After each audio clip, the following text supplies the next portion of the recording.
Hello and welcome along to another episode of this FM19 story, part of the Furniture with me, Daniel. It's season 16, episode 5, and today we're back for a big top of the table clash. It's first place Torquay v 7th place Chelsea, as we're currently in the lead in the title race. Chelsea have got a couple of games in hand on most though, so if they win those they'll be right up there with us, and if we lose this one today, they'll have the opportunity to almost catch us. So we've got to be careful and try and get at least a point out of this one, but with a couple of our opponents dropping points in recent weeks, it's a good chance to build a 5-point gap. It's a remarkable position which all stemmed from the last episode, so if you haven't seen that one yet then do go back and check it out. As a reminder, we're on our new schedule this week, so there are additional episodes on Monday and Wednesday, so 5 days in a row from Sunday to Thursday at 4:30 we'll have episodes from this Torquay United story. If you're enjoying the season so far then please do put a thumbs up on it as we try and chase some of the trophies we haven't won yet. Things are really coming together now as we're building a world-class side and we want to take them to the biggest trophies available. We've got the 4th best attacking record in the league as we've still not been completely convincing. We've been consistent but we haven't looked like winning games comfortably, but defensively we've been very strong again. The 2nd best record in the league, and that means we haven't conceded too many, which has allowed us to win some games. The bad news is Yaladian's still not fit. I'm starting to liken him to Baccanes a bit. He joined the club, had a poor first few games, picked up a 3-month injury. He's coming back from that now and I hope he'll develop after that. He's got 5-star potential and could be world class, and he's not far away from it anyway. He was just starting to find some form, so it is a bit frustrating. He had 2 assists in 2 games before the October international break, then he went away and got that big long injury, and now he's got to fight back to fitness again. Chelsea missing one player in Gustavo as well. He's been out long term with a dislocated shoulder. But before all that, let's go and see what's been happening since the last episode, as of course that's important to see where we are now. We did mention we might be back for the Champions League game against Lyon, but in the end that wasn't necessary at all. We won the 4th game against Schalke 2-0, and after that we'd already qualified. So we didn't have to worry too much about the Champions League. Bar that first game we showed on camera, we played a backup team in all the other matches and still managed to win the group with 16 points. You can see a lot of tense close games there, and there was one in particular I've got to go and show you. We need to show you a goal as we had a returning hero. It was one of those moments a bit like Stuart John. That one was from last season if you're not up to date, but let's have a look at what's happened since the last episode. You're with me for that fantastic 2-1 win at City, which we followed up with our most convincing display away at Watford. They had a red card and Kozul got a second half goal after Omar's brace had put us ahead at half time. Then away to Schalke in the Champions League, a brilliant 2-0 victory. Diogo Sousa scored a first half goal. We dominated that half in truth. In the second half we weren't quite so good and absorbed a bit of pressure,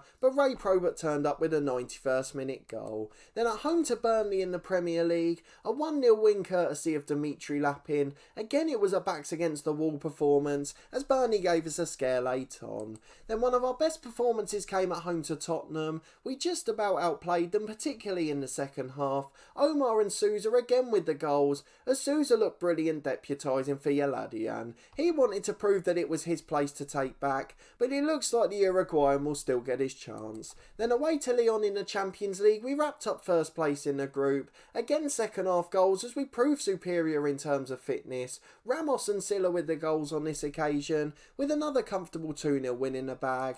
Then away to Southampton, our only drop points, a 1-1 draw, and it was a late equaliser too. Troy Parrott gave Southampton the lead and they dominated the first half of the match, but Hull got us out of trouble late on, 10 minutes from time with a bullet header. Then away to Bournemouth is the game we've got to talk about. We were 2-0 up at half time and that in itself was a story. Lee Rutherford hadn't scored all season, had to deputise on the left due to both wingers being out. He came in and scored a brace before half time. Then after the break, look who scored the goals for Bournemouth. A very experienced Ryan Brewster, a player that those of you who followed my Saving a Giant challenge will know very well from our time at Liverpool. He's 33 now, but he's been an England star for years, and in front of goal he's absolutely deadly. He brought it back to 2-2 with 4 minutes left, and then if we go back into the game for a moment here, you can see what Ray Probert did next. Back in the squad as he's a homegrown player, just there as the sort of 23rd man, and we're going to go and have a look at his goal now, just to see how special the moment was. It looked like we'd lost our momentum, but here we were into stoppage time, picked it up from a throw-in, beat 2 men, left-footed curled it into the top corner.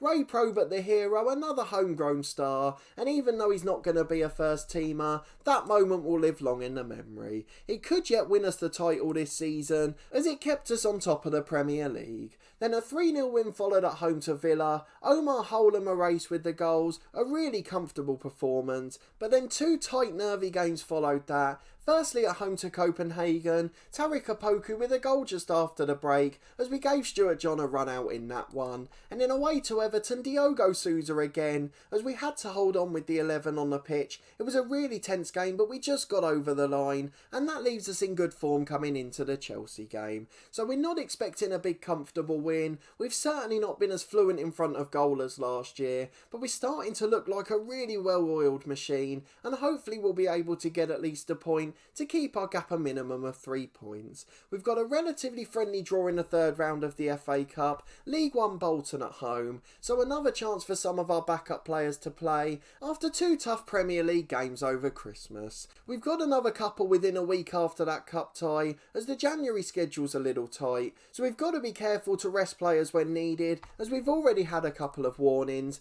Gerben Bacanes has started picking up knocks, and we actually had to promise to rest him. He came to us saying he was absolutely knackered, and in the end he just couldn't play every game. So we went on a week's holiday, and we were quite lucky in truth, as we had a week and a half between Copenhagen and Everton, and we rested him for that Champions League game anyway, as it was a dead rubber having won the group already. With that, we've also got the transfer window coming up. We've moved over some of our transfer budget. It means we're only going to have about 40 million remaining, but still enough to get a very good squad player in. And don't forget we've got some players out on loan as well, so let's go and have a look at a couple of those quickly. There's not too many that are ready to compete for the first team yet, maybe just 1 or 2 at the back. Interestingly, Lauren Brunet, I'm not sure if many of you remember him. We bought him on a free a couple of years ago. It was a little bit of a low risk gamble, but in the end he's turned out to be a wonder kid. He's playing at Schalke at the moment, obviously couldn't play in the Champions League against us, but he's developing absolutely fantastically, and I think he's going to be a natural replacement for Ramos, who's starting to make noises about leaving.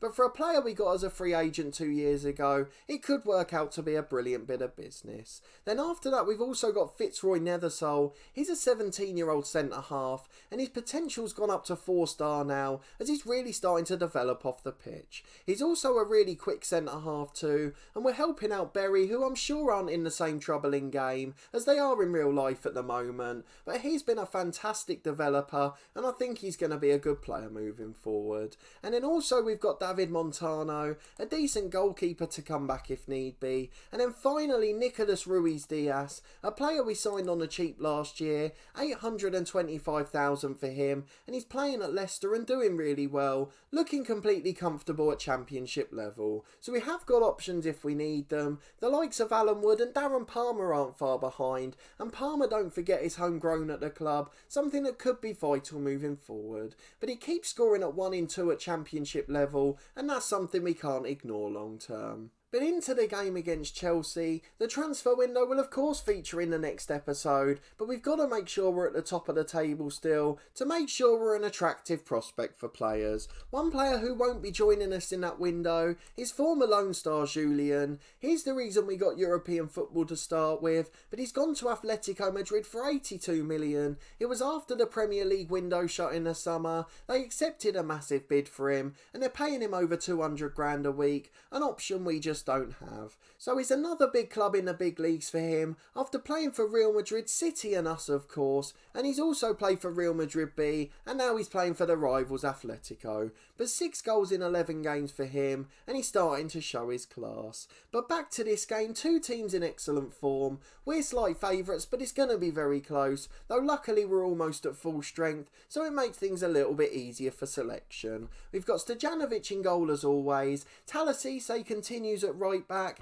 He's been in brilliant form this season. Richard Quirk's still sulking on the sidelines, so he has to make do with a place on the bench. We've tried to keep him there, so if we are winning with 90 minutes gone, we can bring him on for a late cameo appearance, just because he is homegrown at the club, and we want to try and make him our record appearance maker. Moraes is at left back with Hole and McDonnell in the middle. Bacanes in that holding role. His partnership continues with Keita and Omar, and then Sousa on the right and Kozil on the left, with Alex Andrade up front. Silla, the other man that we've dropped at the moment, again for the same reason, he's still unhappy, and Dimitri Lapin has been in good form this year, but unfortunately he's back from a short-term knock. Probert and Rutherford continue on the bench, both men been brilliant in recent weeks. So let's get into the game and see how we get on. We'll start with a positive mentality, but we won't be afraid to drop it back if needed.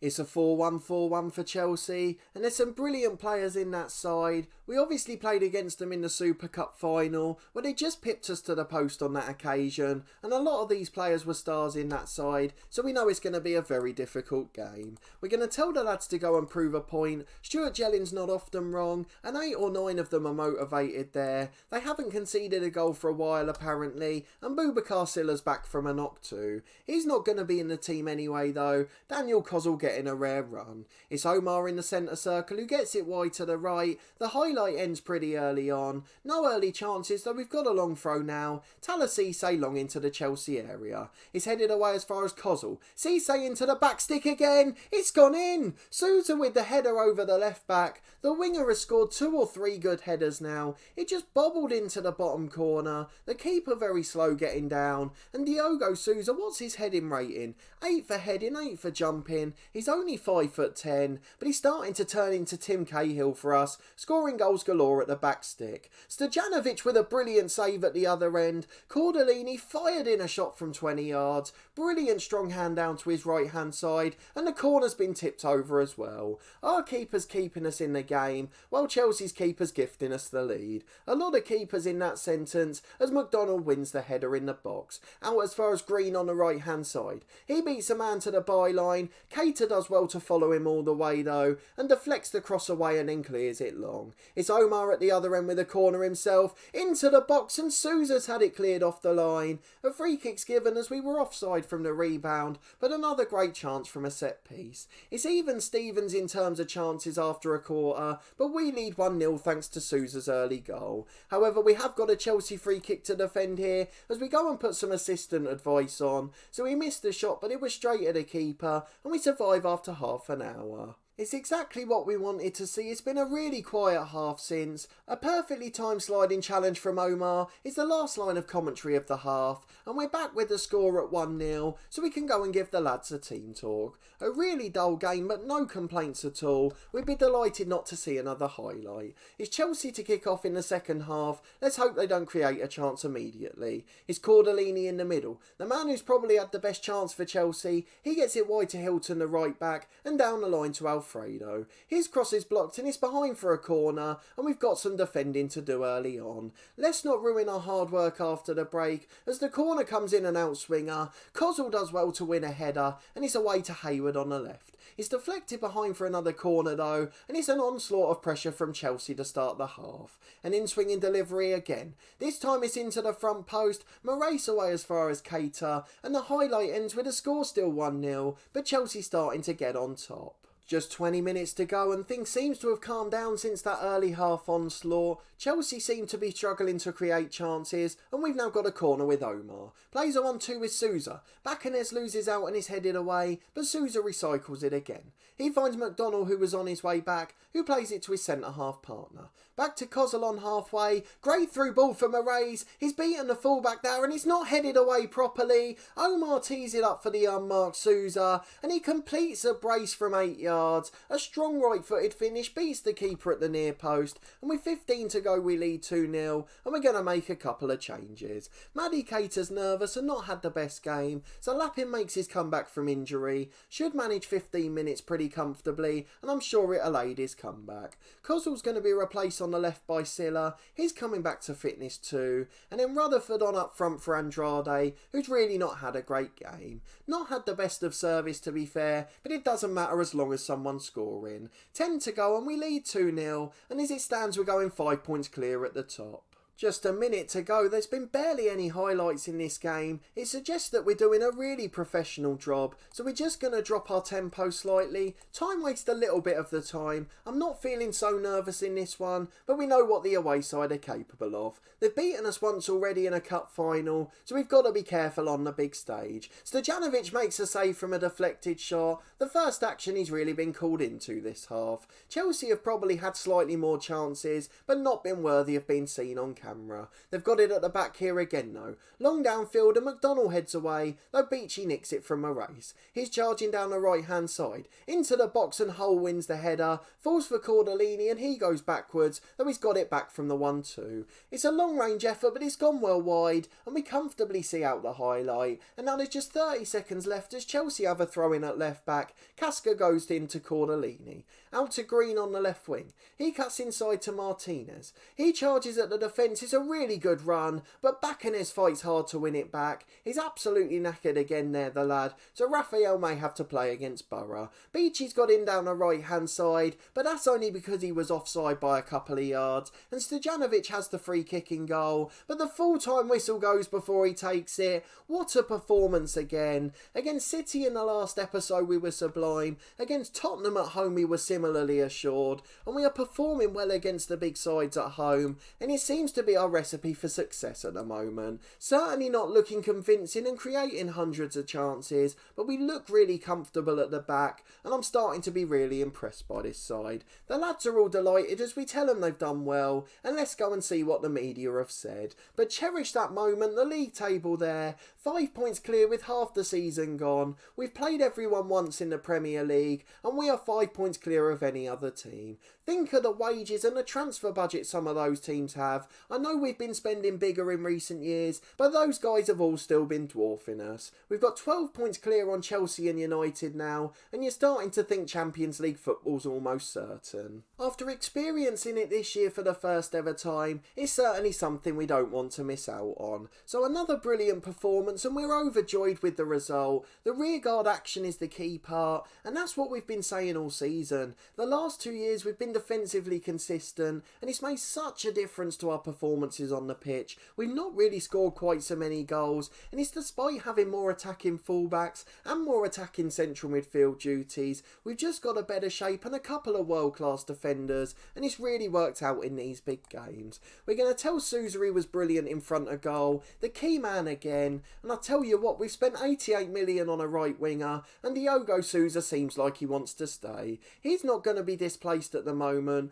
4 goals in 7 starts, we can't really argue with that. He's got 3 assists in the Champions League too. He's been one of the key performers this season. Zidane's not happy, but of course he wouldn't be. I was sure he was going to moan about us for a moment, something he tends to do after losing, but not to be on this occasion. We'll deal with the press conference off camera, not something we want to worry about at the moment. We just want to celebrate that victory and the fact that we've got a 5-point lead at the top. The other news of course is the Champions League last 16. We faced Borussia Dortmund in that one. It couldn't have been a much tougher test, but the Bundesliga doesn't seem to be so strong here. I've got to show you one bit of news from the Champions League too, just from the group stages that have just been, and it's a side that managed to finish in 3rd place and a team they toppled on the final day. It was Group C I need to go and show you, so let's go and have a look at it quickly. On the final day, Dundalk finished above Bayer Leverkusen, frozen, the Irish side getting a draw against them at home, and then on the final day they went and won in Germany despite getting a first half red card. O'Neill was the man with the goal and he's worth 1.7 million. An Irish international, they've got a really good side and it just shows how much they've developed off the pitch. If we look at their side, they've got players worth 7 or 8 million and a really good side including players we've scouted. Paddy Connolly, a right winger, another really solid player. Probably a championship level side, and even then they've overperformed in Europe. So if we go to the schedule to see when we'll next be back, we've got a really big January coming up. Of course, if we get through against Bolton, we could have a big game in the FA Cup, though our league schedule is pretty friendly on paper. After the Middlesbrough game, we've got 4 home league games we should be winning in January, as well as Newcastle and Reading away. Then we've got Borussia Dortmund in the Champions League, and I think that's going to be the next episode. We've then got big games in the league like Arsenal and City coming up, and look at that block of 4 games there. We've got Borussia Dortmund in the Champions League, and then our 4 league games are United, Liverpool, Arsenal and City. That's going to be the defining month of the season. Often where Arsenal used to collapse in recent years, so hopefully we won't do the same. But if we can win almost every game until that point, we'll certainly be in a brilliant position, and we'll go into the Champions League with plenty of optimism in our final game before the winter break. So I hope you'll come and join me for that one. We may have a little bit of January transfer news too. I may be forced into selling Boubacar Silla as he's unhappy at the moment. Can we find a world-class replacement for him? You'll have to come and join me to find out on Sunday. But if you did enjoy that fantastic performance against Chelsea, please do put a thumbs up on the video. I really think we can challenge for the Premier League title now, as we're starting to show that defensive consistency. What an achievement it would be if we could do that, and then over the next couple of years we could focus on the Champions League and the dream of completing our objective by winning all 6 of the big competitions. Let me know in the comments if you think there's any other bits of business we need to do in January. I'm just trying to keep the squad together at the moment. But of course we've got 1 or 2 who will get unhappy again, so that may make things a bit more flexible. Subscribe to the channel for daily FM19 content from this Torquay United story. A reminder that we're on the new schedule now, so the series will be back on Sunday, and then we'll have episodes for 5 consecutive days at 4:30, taking us all the way through to Thursday like this week. There's also 3 episodes a week from my Cricket 19 career. That's every Tuesday, Thursday and Saturday at midday. A massive thank you to everyone that continues to support that one as we continue to make good progress in our career. And for those of you that followed the Ashes Test playthrough beforehand, I really do appreciate your support as well. Then finally there's weekly Snooker 19 career mode content. That's every Friday at 4:30. We're into the final event of the series now, the World Championship, the big one to finish the season. Can we emulate Ronnie O'Sullivan and win the world title? I hope you'll join me over the next few weeks as we find out starting from tomorrow. But a massive thanks for watching this one and your continued support as always. I really do appreciate it, and I hope to see you next time for another big episode as we play Champions League knockout football for the first time with Torquay United.